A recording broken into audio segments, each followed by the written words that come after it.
Are you interested in angels, demons, ghosts, spirits, and monsters?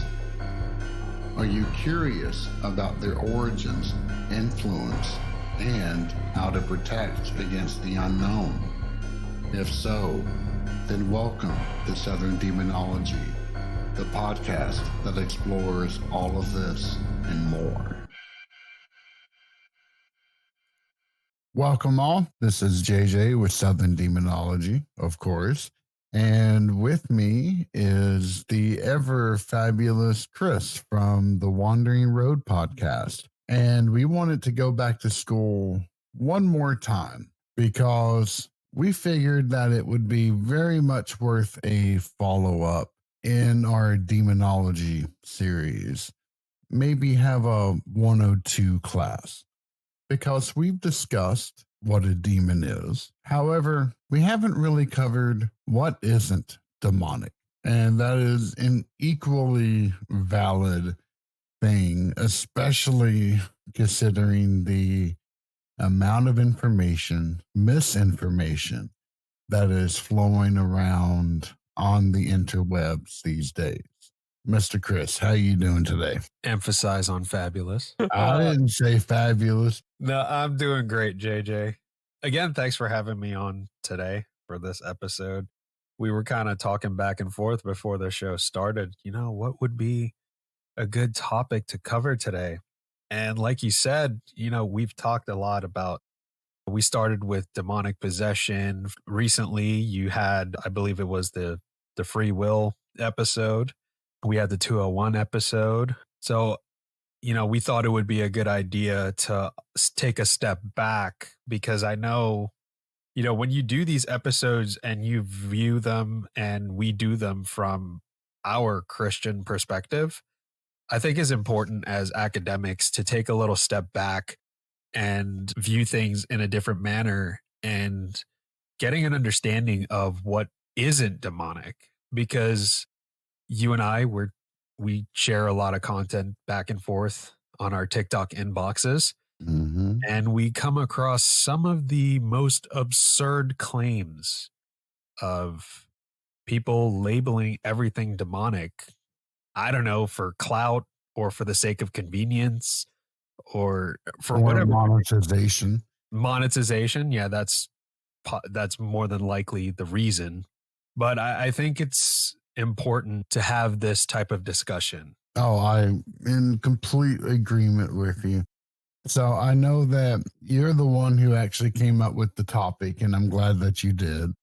What do you have on the list that we can kind of hit first? Yeah, let's start with, I would say, the thing that bothers me. There's quite a few things that irritate me that get labeled as demonic, but I don't know what other way to label this subject. But just to put it out there, I'm going to say the concept of critical thinking, or essentially questioning everything, you know, kind of adopting the Socratic method of saying, I know that I know nothing, and just questioning everything and, you know, trying to gain more knowledge. I know for me, when I encounter certain people and I ask questions and you ask questions, and, you know, sometimes they like to label, well, that's work of the demons or work of the demonic. Why are you asking this type of question? You shouldn't just ask this type of question. You should just take whatever you're told and treat it as objective truth. There is no room for thinking. And if you do, you are out of line. What are your thoughts on that, JJ? Have you seen, does that bother you as well? Have you seen this as a frequent thing, or am I alone in this observation? Oh, no. And especially when those types of proclamations come from preachers or ministers or people high up in a particular type of religious authority state that, then you are simply meant to take it for what it is. It is an undying proclamation that must be abided by. Or if you are on you're watching a video and it's proclaiming, oh, demonic activity, and you happen to especially comment. You're nice in your response, in your criticism, but you politely word it. And then you're simply labeled to be a hater rather than a blind follower. Both of those situations absolutely kill me. And for me, I have a hate list that goes pages upon pages upon pages thick. And yeah, I shouldn't, but I do. Yeah. Oh, I got this person blocked anytime I share something with you. Well, it's this video seemed interesting. Yeah, well, I don't like them. No, but on a serious note, JJ, like for me, I studied like for academia when I was in university, I studied history. And history to its core, it's very detail oriented. What you're supposed to do, you come up with a thesis statement and you have to back your claim. You have to do research to back your claim. You can't just claim that this is this and that is the only reason, because obviously in academia, you're going to be challenged when it comes to whatever you're claiming. And I view stuff with demons and religion in the same fashion. I think that it's good to ask questions. And because you're asking questions, doesn't necessarily mean you are coming from a bad place or you're being facetious about it. I think it's very important to make that distinction, when you're having a philosophical discussion with someone about religion or the concept of paranormal or the afterlife or something of that sort. Kind of like with me and my co-host Dean, we have these conversations on our show and we have them off our show. And he throws, like you've been in some of those conversations as well, and he Oh, throws yes. these questions at me, and I don't take offense to them. I try my best to answer them, but I'm not saying that, just because he has a different way of analyzing and thinking doesn't mean he's influenced by something evil. It's more so curiosity and based off of how people are raised. And to me, there isn't one good way to go about everything if you are a good person. So that's when I think it's okay. Because if I'm having a discussion with you, and I've asked Father Mike this on the previous podcast that we did with the 301, where I gave him the example of Gauls living in like 50 BC and doing what they do that's normal to them to survive and live. Are they influenced by demons? Is that demonic in their behavior? Or is it a case of the time that they live in and the surroundings they have to adjust themselves to? I mean, the father didn't get upset about that. He answered the Nope. question. Yep. And I even tacked on to that with my hypothetical, which, to be honest, has bothered me forever and a day because it's meant to be a logical trap for hardcore Protestants who are heavy into missionary work, which, where I'm from, more than quite a few happen to fall into that same exact situation and then challenge their beliefs. It's not meant to be, the ultimate gotcha, but it was really more phrased to be think. I have long lived by Immanuel Kant's Sapere Audeae. And I think the more beautiful English translation of that is have the courage to use your own intelligence. But the literal translation is simply dare to know. And I can't think of a higher calling, especially when we're dealing with this particular topic, because this is not Hollywood. The demonic is not always freezing temperatures and books flying around the room. It rather, the vast majority of the time, takes place internally. It is spiritual in nature. So you mean my talking dolls aren't necessarily demonic? They're okay. They I'm might kidding. be. There's actually a really fun anime to watch in which there's this little girl who winds up, she has this huge stuffed doll collection. And you think, oh, that's cute, until you realize that she has trapped powerful ghosts into every single stuffed animal and then makes them fight for her. Wow. But no, my entire point behind this is, and I think this leads to kind of the next topic. And this is a thing that kind of kills me is and you most commonly find this within Protestant or evangelical circles where everything is a demon. The spirit of lust. Oh, I was tempted to go gamble, so the gambling demon has a hold of me.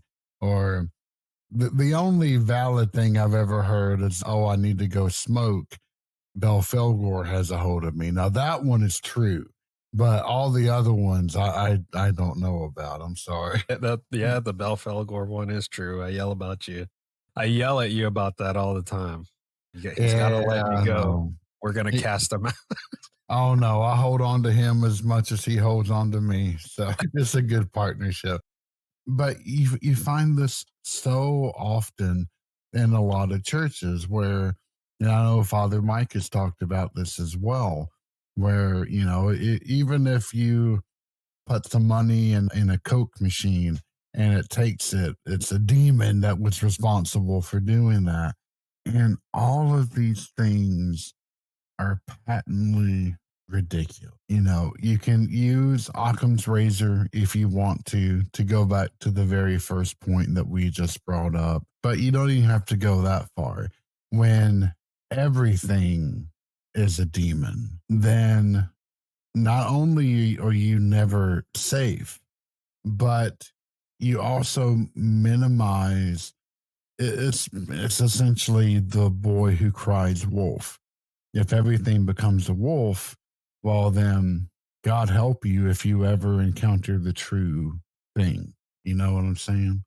No, absolutely. I completely agree. And I've heard of that before where, there's a spirit of lust, there's a spirit of greed, there's a spirit of gluttony, and using the demonic as a scapegoat for your own bad behavior. Like Yeah, there, there. it's nothing more than a way for you to absolve yourself of responsibility. No, absolutely. A lot of folks that go through rough times in their life, they often turn to God, which Mm-hmm. I'm fine with that. That it whatever will help you. That is perfect. But alternatively, we cannot blame the demonic for every bad decision that one makes, because at the end of the day, back to free will, you still have free will. And I always like the example I gave Dean, like the example I gave in the previous episode with the 302 episode with the father. If you know you have a sex addiction problem and you see a billboard advertising a gentleman's club, you have two options. You can go or you can not go. It's your personal free will that is making that decision. There's no spirit of lust controlling you. And let me say this before people get their panties in a bunch. I'm not trying to preach to anyone, not trying to offend anyone. If you believe in those spirits, fine. It is what it is. But at the end of the day, I think with this type of topic, we have to understand that if we are going to blame the demonic for every bad behavior, you are in turn denying the fact that you have free will. So in turn, your free will means nothing. Accurate. Then why are you here? To be a pawn to be played? Are you in some sort of chess game in which you have no control of what you do? I think that's something that is a very it's very dangerous. It's the ultimate slippery road. Yeah, and on top of that, not only can you use that to try to absolve yourself of any type of critical thinking, any type of personal responsibility. You know, we joke about the Bell Felgor stuff, but we know really it's not Bell Felgor making you want to smoke. Exactly. It's the nicotine craving that you have that makes you want to smoke. It's the craving that I have for pizza that makes me want to eat a whole pie of pizza. And I'm sorry for swearing, but I'm just very anime. Yeah, and one of these days I will break your addiction to Chippendales. I promise. You never will. You enjoyed it last time we were there. Well, Chip, he had yeah. Anyway, I'm not going to go there. that Chip and Dale is the funniest cartoon ever. Those two chipmunks are the best. That's what we're talking about. Sure, yeah, nudge, nudge. When I say that, the only thing that pops into my head is Chris Farley up there. Oh yeah, where he's doing Play. on SNL. Oh jeez. Oh, At the end of the day, are there certain things that we could blame the demonic for? Oh, absolutely. Like the house that I lived in, I've come to the realization or acceptance that was probably a demon. I didn't do anything to entice it. We didn't summon it. It was just there when we moved in. Now, did that make I let that thing make me be a bad person or a bad kid? No, I was still who I was. I still had proper direction and upbringing from my parents. I still had a good, loving environment, even though there was a eerie feeling in that place all the time that you didn't want to be by yourself. And sometimes it would affect your mood. One thing I will say, you will absolutely know when you encounter something like that because it puts the fear of God into you. There yeah. is one thing I'll say, and I'll pass it back to you, JJ, because I'm freaking ranting, is that picture yourself sitting there, you just doing whatever you're doing, and you hear a voice mimicking that of your loved ones, and then a door on the other side of the house, and you know you're home alone, slams violently, and that type of fear. That's when you know you are dealing with something very powerful. Accurate. It didn't make me, it was no spirit of lust or something like that. Because that, like we said before, I personally think that's a way of people trying to avoid accountability for their actions, which there seems a lot of nowadays with the whole is what it is type of attitude, or, oh, that's just how I am type of attitude, which I think is bullshit. But I'll digress and I'll get off my soapbox to use a corporate term. Whenever everything becomes a demon, then it's really easy to fall back into the trap that we saw emerge back in the 80s, where everything became a demon. And we had this extreme, pervasive satanic panic that had gripped the nation. And you see the most ridiculous things being charted out. Everything from Dungeons and Dragons all the way to the Smurfs. And if you think I'm joking about that, I wish to God I was. But I remember going to a special presentation at the Baptist church that was not even a mile from my house. Because if you know, in the South, almost every 2 miles, you find a new church. And I sat through a video presentation of why the Smurfs were demonic and was leading our children into the clutches of the devil. And even as a kid, I knew that I was hearing the biggest load of bullshit I have ever heard in my entire life. You know, that's the first I heard of Smurfs being called demonic.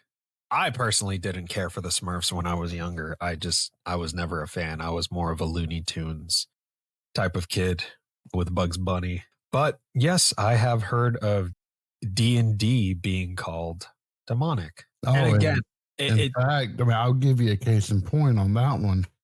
So when I was in middle school, I began playing D&D with a couple of friends, and they really had no idea what they were doing. I didn't know what I was doing, and yet we were having fun, and we were playing by first edition rules. This was back in the late 80s, and I remember I had one of the books on me, and my mom found it, and she essentially told me that, and my mom is the most sane, rational individual I have ever met. But yet, because of what she had heard on the news, and out of an abundance of concern for me, she accused me of potentially putting my soul at risk because she thought that I was dabbling with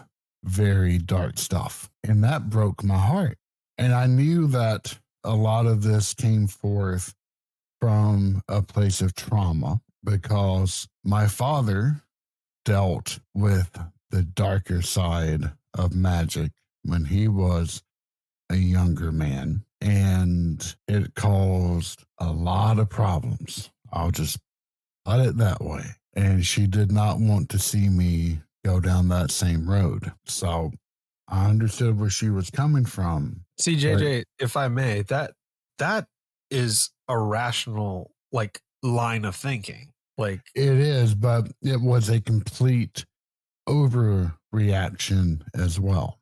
sure, sure.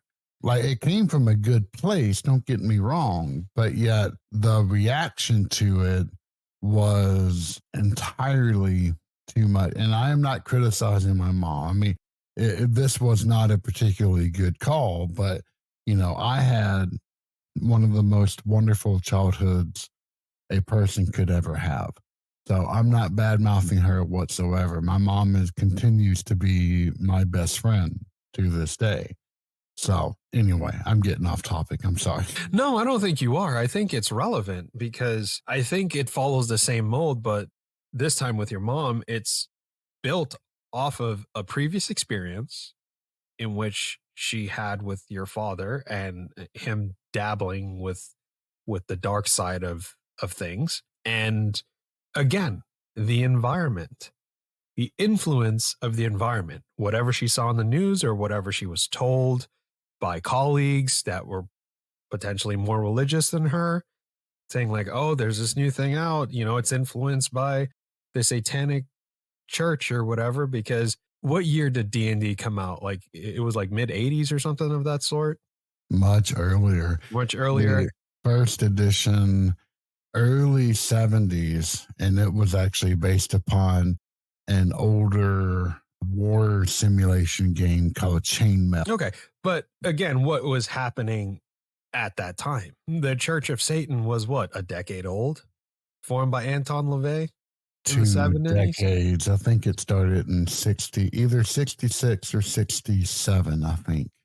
Yeah, so from 66 to 67 to when you started, getting interested in D&D, and then you had the Satanic Panic and all this other stuff. You had the influence of an actual satanic church out there. So I could completely understand, how some people would be like, "Oh, well, maybe I don't want my kid to get involved. This is potentially a gateway to the satanic church," which is completely understandable. But now, present day, people still hold that view of like Dungeons and Dragons. People hold that view of Harry Potter. People hold that view of one of the best written masterpieces to ever exist, J.R.R. Tolkien's The Lord of the Rings. A man that was a devout Catholic wrote The Lord of the Rings, and most of it was based off of his upbringing. He wanted to write a mythology for England and his experiences in the trenches of World War One. Even that did not escape the accusation of being demonic. And it still does to this day. People still proclaim Halloween to be the ultimate pinnacle of Satan's power in the world. And actually, I heard someone proclaim that it was the most evil holiday that's ever existed. I just wanted to shake my head because you can't dissuade someone from this. I mean, it becomes such a tightly integrated belief that it's really hard to dissuade someone from that. But yet, it's just anyway.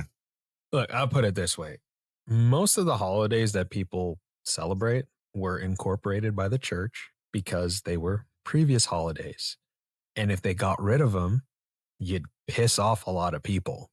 So, in order to keep the masses happy, they incorporated them and transformed them into what we quote unquote celebrate now. But the whole thing with Halloween just pisses me off because it's just turned into Halloween right now is just an excuse to watch scary movies and get candy, get free candy.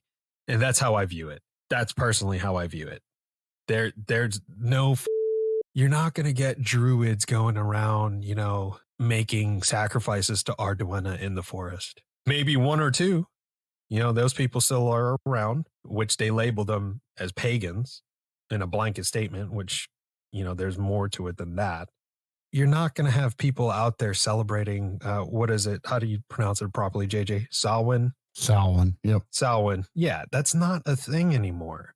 It's good to know the history of it, but knowing the history of it doesn't automatically assume that because you take your kid out to get free candy means you're worshiping the devil. Now, if you take your kid to the freaking satanic temple or the satanic church or somewhere, some group that are advertising that we are going to do X and Y and Z for satanic purposes, okay, there's a red flag right there. So use your discernment. But again, like not only with the popular, like we said with the critical thinking, that goes hand in hand with what we're talking about right now with the D&D and the popular culture. Dude, I was listening to a podcast. I can't remember which one it was. This was probably in 2016 or 2017.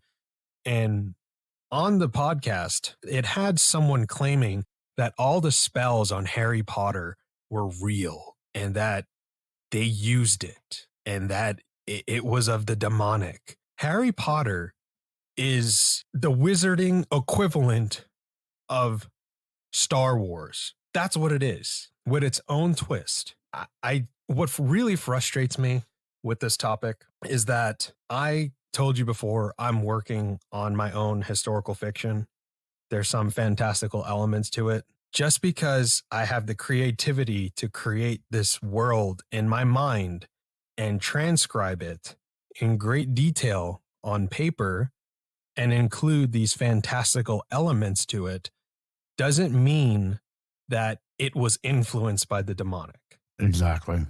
You are downplaying your creativity. You are saying that when you do that, you are saying that I am not creative enough to do something, and therefore it had to be influenced by something evil.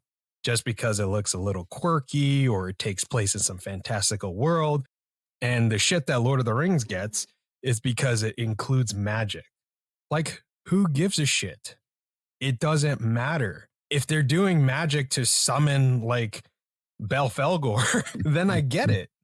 If Lord of the Rings came with a handbook that said, recite this, light these black candles, do X, cut your wrist, drip 3 droplets of blood in the candle, and set in an offering for 12 hours, then I could understand.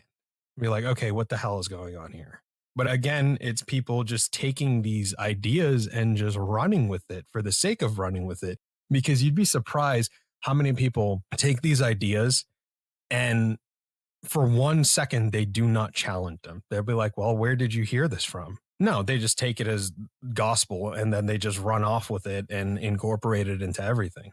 Exactly. And the last topic that I wanted to bring up is that when you treat everything to be demonic, then you have zero protection against the real thing, because you have diluted the the actual candidates down to nothing. And if you ever do happen to encounter the real thing, then you will be absolutely screwed, or it could tempt people into getting into it even more than what they would normally. Oh, I hear that this is demonic. Why not just start opening every door that we possibly can? What's the danger in playing with the Ouija board? If I can find a demon in a Coke machine that steals my money, then why not start playing Kukuri san or start doing some of these weird rituals like the King's Game or hide and go seek by yourself? What's the difference? And I'm not saying that every door that you open is going to hold a demon behind it, but the more that you go and open, the greater your likelihood of encountering something. I completely agree with you. And sometimes it's unprovoked. You don't know. Like the author that you had on your show and I had on my show, Anna Maria, Yes. the story of her father with the encounter that she had with whatever that demonic entity was hovering outside of his window all the time, Oh and no. everybody saw it. According to her story, it's not like he was doing anything wrong. He was just writing. He was a poet, for He, God's sake. he was a poet. He was writing, and you had something attaching itself to him for no particular reason. So, are you going to try to say that writing and being creative and writing poetry is demonic? No, we can't level that accusation on everything. What I'm trying to articulate, and I think what we've been trying to articulate this entire episode, and we don't mean to come off as being lecturing people or talking down to anyone. I think what we're trying to articulate here is that we need to be careful when we label things demonic because you personally don't like them. And I think that happens too frequently. You don't like that someone is partaking in some type of activity that you view as unsavory. So you label it as demonic. I get it. I understand. You don't like it. We need to shy away from doing that and leave the demonic where it is. It's not everywhere, to be honest. It's not me buying a DBZ statue is not demonic. If you going to sacrifice a baby, that's demonic. And that's very freaking twisted. There are different levels to these things. And I think what I'm trying to say from my perspective, and I won't speak for you, JJ, is that we just need to be careful. Because if everything that we've discussed with the Demonology series and what we discussed with Father Birdsong and the future episode for 401 that we will have with him, where he actually talks about his encounters with the demonic and how he actually did battle with the infernal, like you'll get a better understanding of what that's like. Exactly. Yeah. The last thing I really wanted to talk about was what a demon actually is. I think that we have spelled it out in, our Demonology 101 and 201 courses, but just to give a real brief synopsis of that, a demon is a preternatural entity. And there's a difference between preternatural and supernatural.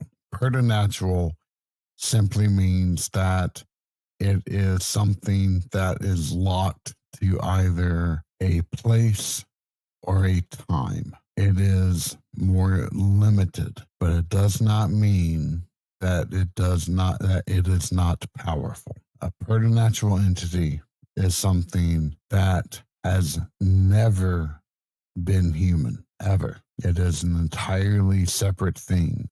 It is a thing composed only of spirit, and they are, while rare, at least as we understand it, is extremely dangerous and is capable of inflicting mental, physical, and emotional trauma on a scale hitherto unknown.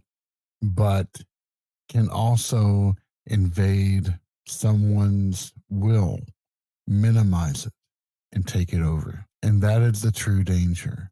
And by minimizing that, reducing these things that absolutely abhor us down to either base desires or common everyday occurrences, then we are taking away the danger that they truly pose. And that is what scares me more than anything. I echo your sentiment, JJ. It's like you said, it's the unknown. It's a being that is so strong and has such hate for you that you do not know what it's capable of.